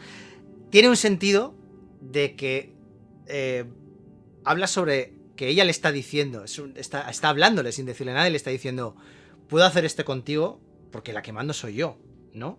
Y por eso se cabrea y se va y tal. Entonces, en todo momento, o sea, es una película antisexual porque no es una película que habla sobre el sexo, es una película que habla sobre el poder y cómo se utiliza el sexo para generar poder. Y yo creo que eso es lo que decepcionó en su día en su estreno, porque no ofrecía el sexo por el sexo, sino que te estaba diciendo algo más. Se ve claramente, por ejemplo, también en la escena, esta escena horrorosa en la que va a casa de James, el coreógrafo, ¿no? Y dicen, vamos a bailar, y están bailando. Hay un momento, o sea, hay una cosa que y yo creo que lo hace a propósito. Todo el rato está en el punto de vista de ella, todo el rato está en el punto de vista de Elizabeth Berkley. Pero hay un momento en esta escena que se lo salta la torera y te ofrece este planito de James sentado, como así arrugando el morro, mirando en plan de ¿habrá sexo esta noche o no habrá? Mirándola mientras baila, ¿no? Es que es algo que ella no ve, que eso es algo que nos da a nosotros. Y que te está diciendo ahí, este tío en realidad lo que es un cabrón, ¿no? Y que está utilizando todo, que es algo que tú ya sabes, realmente no te hace falta esa información porque tú ya le ves que este tío es un pájaro y que lo único que quiere es llevársela a la cama, ¿no? A esta pobre chica, que por cierto, lo de los nombres, ella en realidad se llama Polian, no sé qué, no me acuerdo del apellido, un apellido italiano. Costello, eso. Y Poliana es como una novela muy famosa en Estados Unidos, sí, de una chica como muy optimista y tal, ¿no? Entonces quiero decirte que no hay nada, ves que está todo como muy pensado, ¿no? Y entonces esta escena del baile en casa de que luego tiene como su otro reflejo. A mí es una película que me gusta mucho, que tiene muchos dobles, ¿no? Que tiene mucho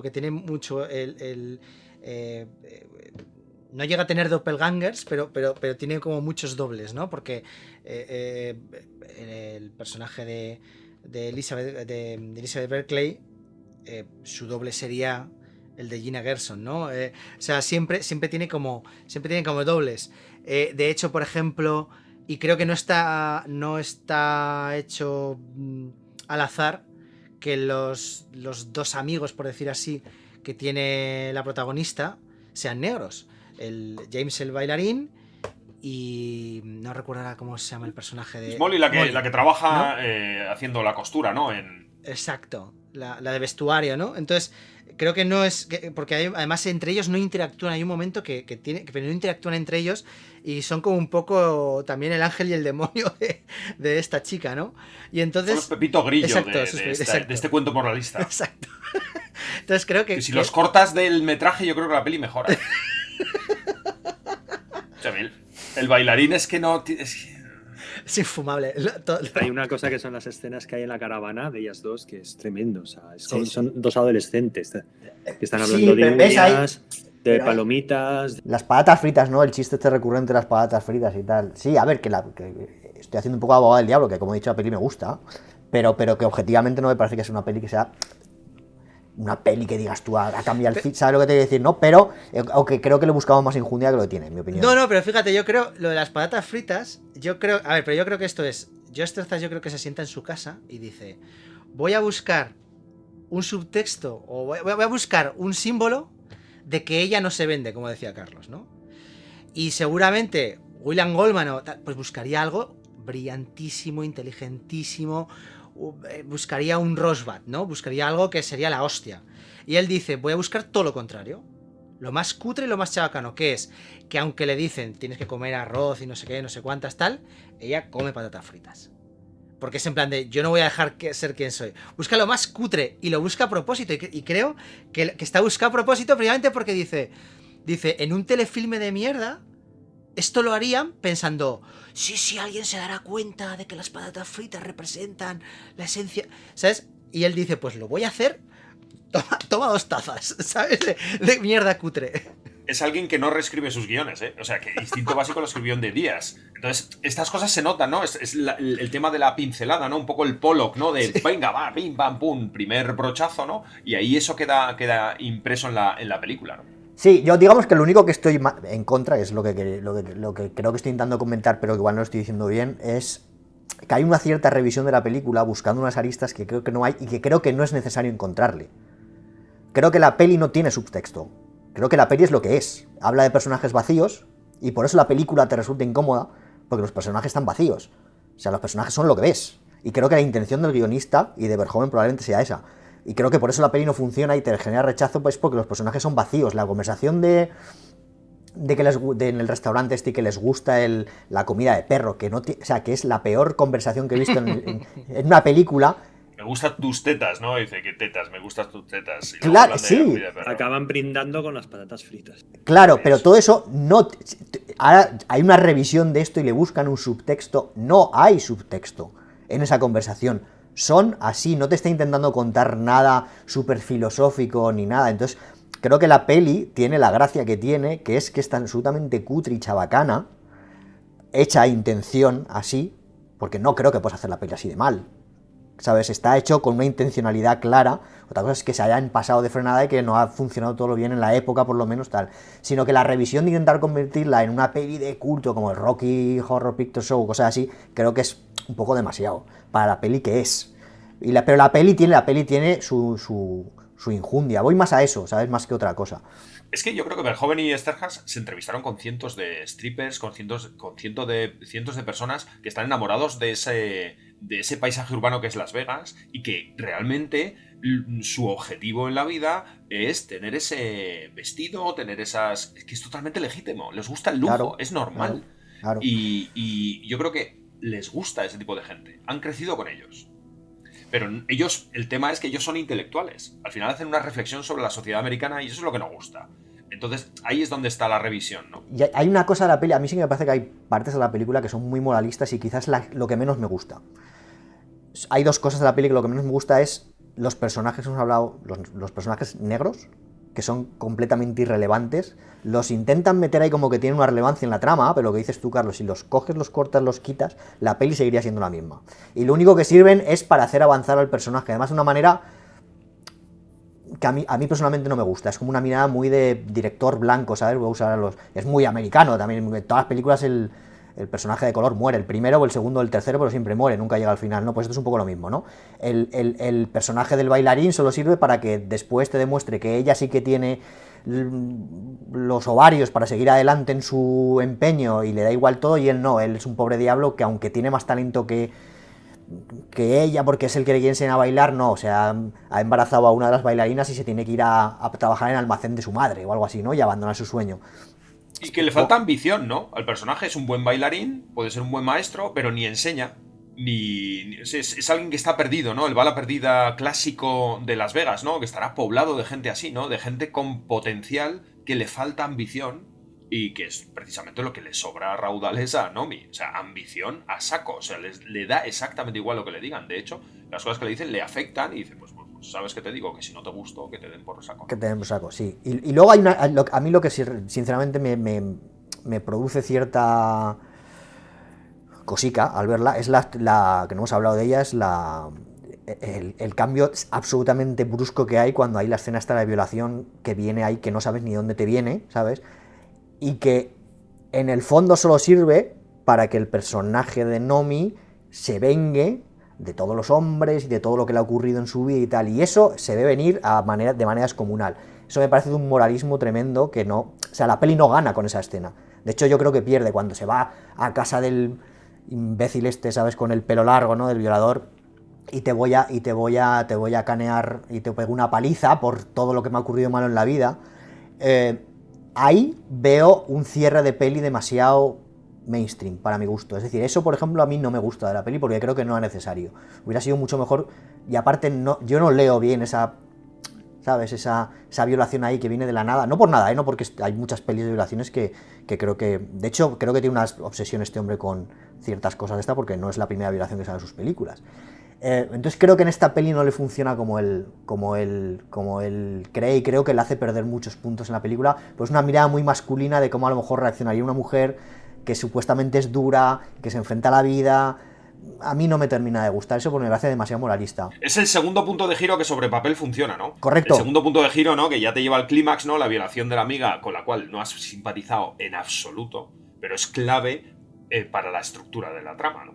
La película también se estructura mucho con los encuentros de Nomi y Crystal. Sí. O sea, eso si se hubiera mantenido, claro, para mí lo que dices tú, la amiga sobra y ese giro final sobra, porque creo que la estructura de los encuentros que hay entre ellas dos, hay 2 o 3 veces que se encuentran solo a través del espejo, hay unos juegos ahí que, bueno, que creo que son interesantes, hay una seducción entre ellas, ¿no? Un amor-odio, y esta cosa que tienen también de, bueno, tú vas a ser mi sustituta, pero te he elegido yo. Una cierta atracción también entre ellas dos, que al final se acaba, ¿no? Un poco con ese gran beso que le pide.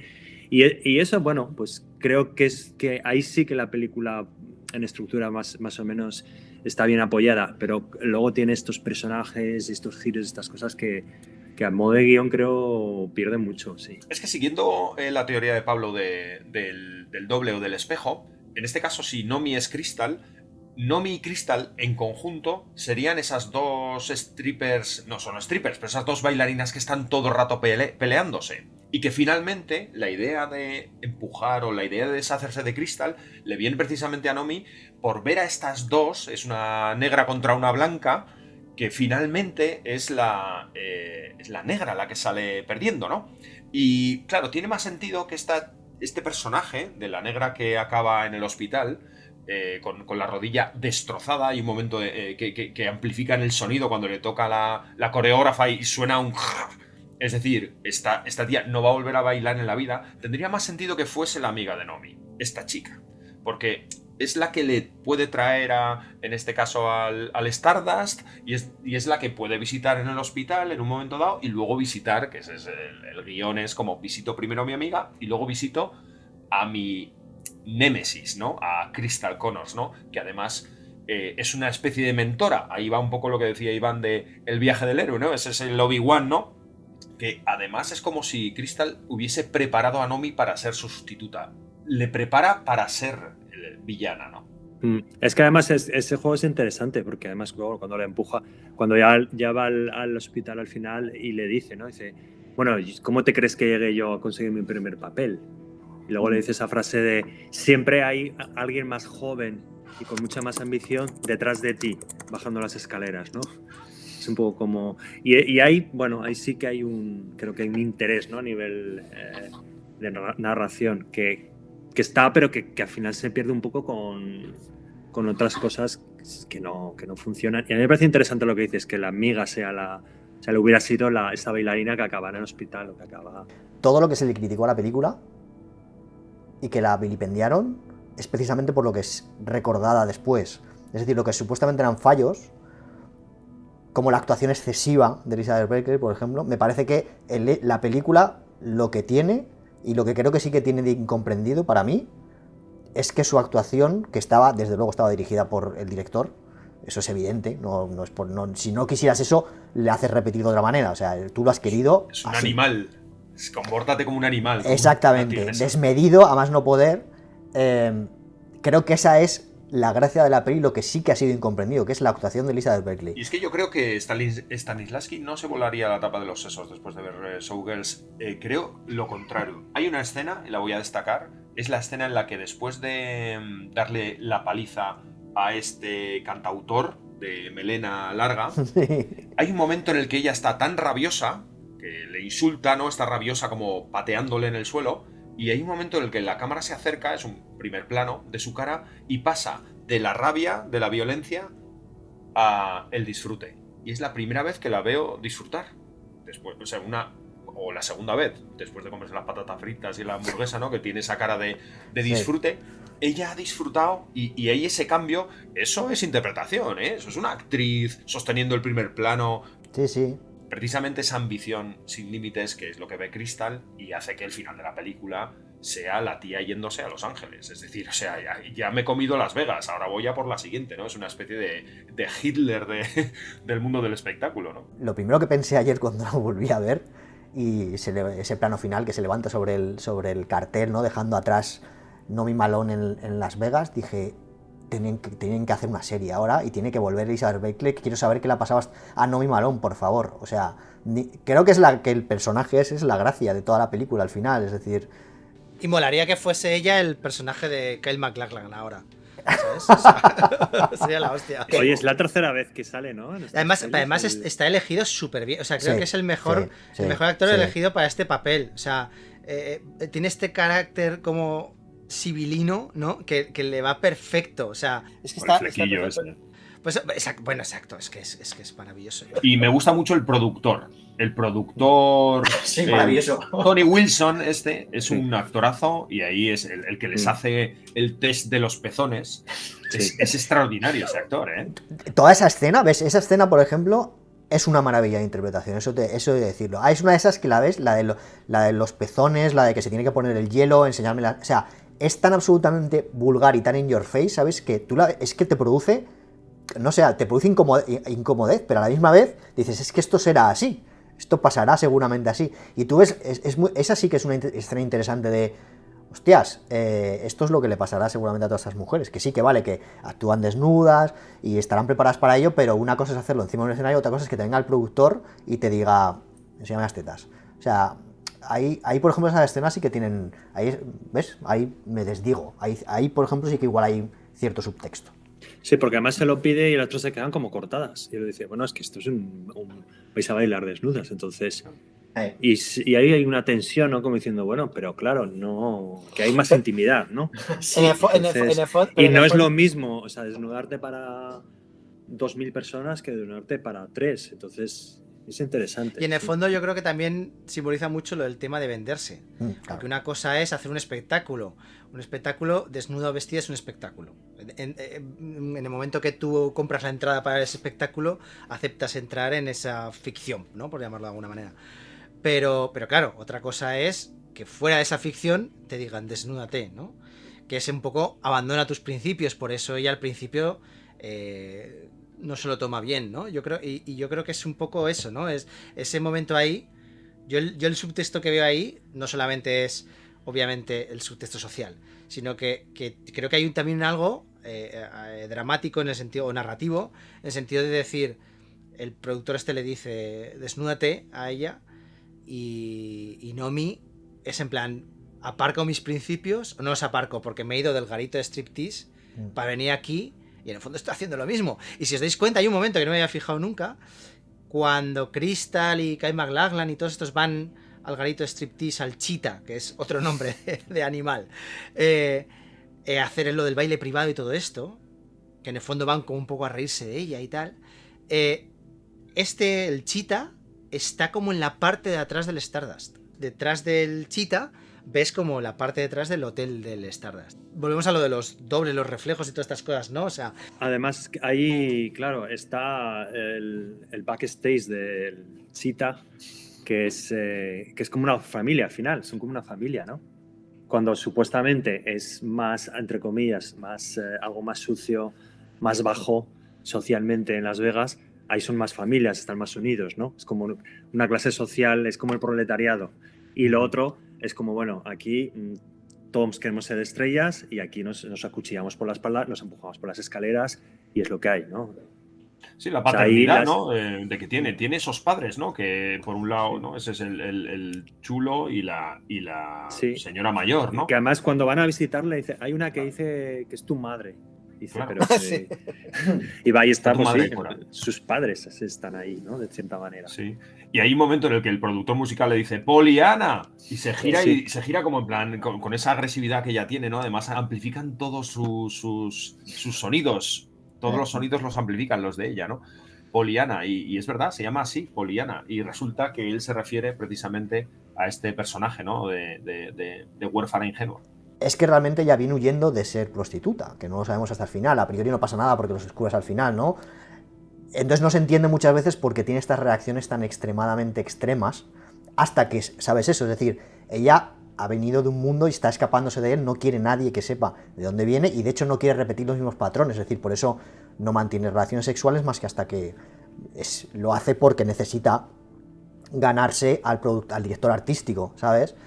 Entonces no quiere repetir, es como que ha aparcado eso, ¿sabes? Se ha reinventado un nuevo personaje y no quiere que nadie descubra y lo defiende a pies vamos, con todos los dientes que puede, el hecho de que nadie descubra de dónde viene, ¿no? Y no quiere, es como este rechazo absoluto a lo que fui, no quiero volver a repetir mis mismos errores.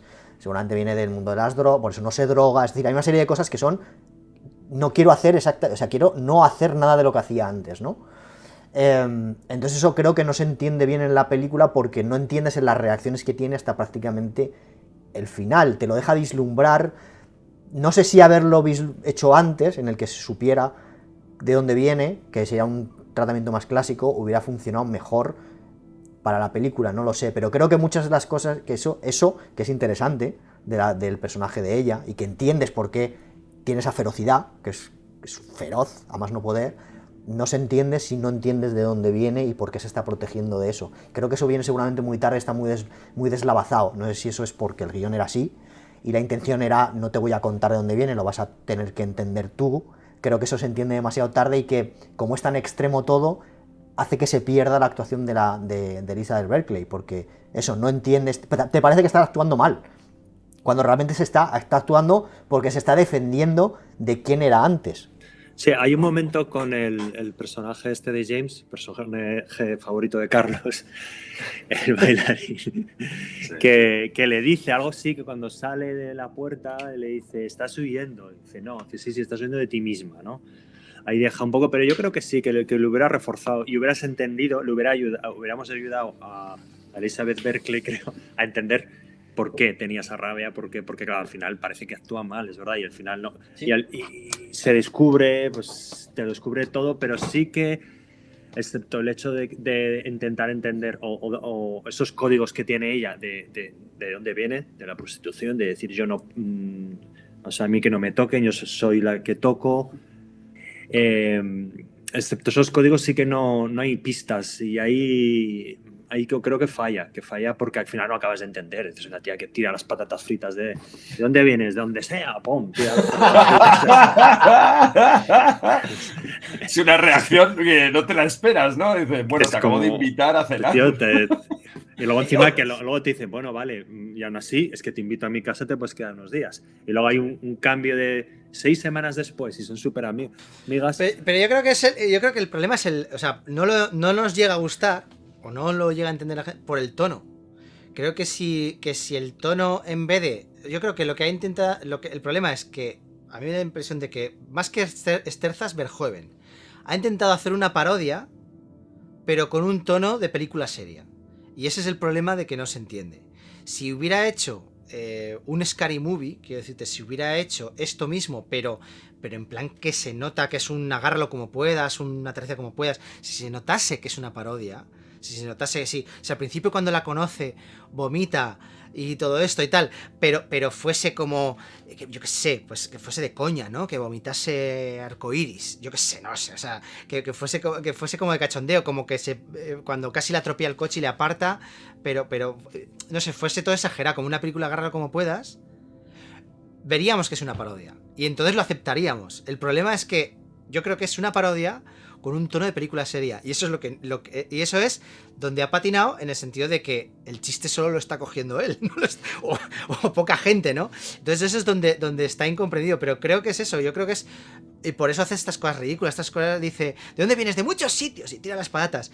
Eso es, ¿cuántas películas ridículas de Antena 3 por la tarde un sábado ves que les preguntan algo, o que hay diálogos que dices, pero Dios mío, ¿quién ha escrito estos diálogos? ¿Por qué? ¿Y por qué hacen estas cosas? O sea, y dices, no puede ser, y son telefilmes de verdad, y dices, y yo creo que se han tragado todos esos telefilmes, han dicho, vamos a parodiar esto, pero claro, lo han parodiado con un tono que una de dos, o entras en el juego de ese tono, o si no es difícil, y yo creo que meten cagadas de guión a propósito, porque en todas estas películas se hacen cagadas de guión. Yo creo que son muy listos y dicen, claro, podríamos coger y James podría conocer de antes, por ejemplo, a Nomi, ¿no? Y entonces saber que es una bala perdida, que viene de una familia que su padre abusaba de ella, no sé qué, se metió en la prostitución, era drogadicta, no sé qué, y ahora coge y dice, ¿no? Pero dicen, si metemos eso, no estamos haciendo lo que hacen estos telefilmes, que es que al final el asesino es alguien que dices, ¿y quién era este? ¿No? Que es lo que pasa en los telefilmes, que es... ¿quién... Nos lo contarían en forma de flashback. Exacto, Nos contarían sí. los flashbacks en los que ella veía cómo su padre mató a su madre delante de ella, veía cómo la violaban en el prostíbulo y ella tenía... Es decir, no me ha quedado otro remedio, ¿no? que cambiar de vida, ¿no? Que es algo que Esterhard dice muy habitualmente. En América puedes cambiar de vida tantas veces como quieras. Y eso es lo positivo de los americanos, ¿no? En Europa, digamos que sí, por un perro que maté me llamaron mataperros, ¿no? Y eso es lo fascinante del personaje. Pero porque en el fondo está vacía como la comida rápida que come ella, como las patatas fritas que come ella, como la ciudad de Las Vegas, que es cartón piedra todo, ¿no? Entonces yo creo que en el fondo todas las cosas son así tan vacías a propósito. El problema es que no se comprenden, sí. Chicos, pasamos a las recomendaciones.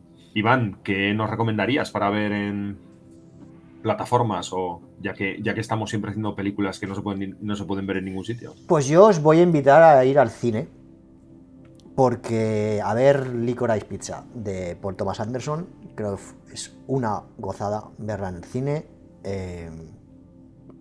Es una peli que además a mí me encanta porque aparte de lo que es la historia, ¿no? Está ambientada al final de los 70 y la manera en la que él la ha dirigido, es que parece que está literal, o sea, no imita lo que es la mitificación de cómo era el cine a nivel de imagen y cómo se rodaba de los 70, es que parece que está rodada en los 70. Los balances de blancos están mal hechos, el foco no está en muchísimas partes de la película. Es como American Graffiti, ¿no? Me recuerda un poco a American Graffiti. Sí, o sea, eso que entras, que el balance de blancos está hecho para el interior, está en fuera, está en azul, completamente está tinta en azul, y entras dentro, encima hay un momento que tiene que hacer el foco porque está mal, y lo ves todo eso, que es como se hacían estas películas, es decir, cuando no había tanta técnica digital, digamos. Entonces, a mí la peli me ha gustado mucho y creo que es una peli que merece la pena irla al cine, y de hecho creo que entre todos nosotros nos hemos seguido recomendando, por favor, ir a verla al cine. Y a nivel al hilo de la peli que hemos visto, de pelis con carga erótica incomprendidas o malas si son buenas o como queréis llamarlas, ¿vale? Yo os voy a recomendar una peli que es 9 canciones de Michael Winterbottom, donde son unas parejas de jóvenes y la polémica de la película es que había relaciones sexuales reales en la película. Entonces fue muy explícitas. A mí en su momento me llamó mucho la atención. Básicamente es un concierto, hay mucha música, son una pareja de jóvenes que van de concierto a concierto, y entre concierto y concierto pues tienen relaciones sexuales explícitas reales en pantalla. Entonces la actriz ya no ha hecho nunca nada más. Es un caso bastante parecido, ¿no? Hay una dirección que le ha pedido una serie de cosas, supuestamente por ser atrevido y romper ciertos tabús en el cine, y la chica pues no ha vuelto a hacer nunca nada más. Entonces, bueno, me parece una peli interesante al hilo de esta película. ¿Cuál es la tuya, Víctor? Pues yo voy a recomendar una película que no he visto. Muy bien. Esto es muy nuestro. Sí. Y que tengo muchas ganas de ir a verla por escaparme al cine. Un poco en hilo de lo que decía. Bueno, quiero ir a ver la Licorice Pizza y quería recomendar Drive My Car, que la acaban de estrenar. Y es una película japonesa que viene con muy buenas críticas y que es un director que a mí me parece muy interesante. Y no os puedo decir mucho más porque no lo he visto. Vale. Pero esa es la manera un poco de animar, un poco de decir, bueno... Vale. En la próxima nos cuentas qué te ha parecido. Es un bluff. Es una manera de decir, bueno, ir al cine. ¿Vale? Primero yo. Pues yo voy a recomendar una película que se llama The Kid Detective, el joven detective, que es la primera peli de un director que se llama Evan Morgan. Creo que yo la vi en Movistar, creo. Y es una peli que en apariencia es una tontería como una catedral, porque es sobre un chaval que de crío, cuando era un crío, pues en el barrio resolvía misterios, ¿no? Encontraba gatos perdidos y cosas así. Y ahora que es mayor, intenta ganarse la vida como detective, pero es un loser total hasta que le llega el caso de su vida, obviamente. Y en apariencia es una peli que es una patochada tremenda, pero te das cuenta a medida que avanza y sobre todo cuando acaba que tiene mucho más. Yo recomendar Get Back, el documental de los Beatles que está en Disney Plus, y es otra trilogía de Peter Jackson. O sea, Peter Jackson solo hace trilogías, entonces sí Por que contrato. sí que es muy denso el documental, pero en este caso la densidad, cosa que no sucede en sus películas anteriores, la densidad yo la agradezco mucho. Es como Es una estar en Gran maravilla. Hermano con los Beatles, con John Lennon, con Paul McCartney, con George Harrison y Ringo Starr, ver cómo son sus personalidades en esa última grabación, y es fascinante la creatividad, el talento, el humor que hay en una etapa creativa tan salvaje como es haciendo esas canciones, ¿no? Ese momento que empieza a sacarse de la nada Paul McCartney Get Back es increíble. Alucinante. O sea, es increíble, empieza a tocar de la nada. Es alucinante. Increíble, sí. Y eso creo que es un ejemplo de, si lo llevamos al rodaje, es un ejemplo de muchas veces se dice, ¿no?, que en los rodajes tiene que haber tensión, y es una idea equivocada. En los rodajes tiene que haber tensión cuando tiene que haber tensión, y tiene que haber camaradería y diversión cuando se necesita, ¿no?, conectar con los otros, ¿no?, con los compañeros. Y en ese sentido Get Back es el 90% de la película. Paul McCartney y John Lennon son increíbles. Cuando se miran a los ojos, eso es oro. Eso es cine puro. Así que nada, bueno chicos, pues ya tenemos nuestra 9ª tertulia Carpenter. Hasta aquí el programa de hoy. Nos despedimos. Gracias, Pablo. Gracias a vosotros. Iván, Hasta hasta la luego. próxima. Gracias. Hasta la Hasta la próxima. próxima. Gracias a vosotros. Chao, Víctor. Chao, chicos, nos vemos. ¿Cuál será la próxima? No lo sé. Me has pillado ahí. Adiós. Adiós. Chao.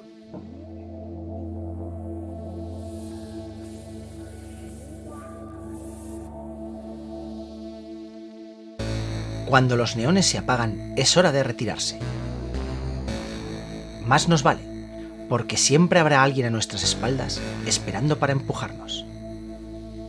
Igual que Nomi abandona la ciudad del pecado, nosotros nos retiramos hasta una nueva aventura. Seguiremos hablando de películas imperfectas y de cineastas imperfectos, y siempre que podamos, con un vestido de versés. Esto es Tertulia Carpenter, y lo que ocurre en Las Vegas no se queda en Las Vegas.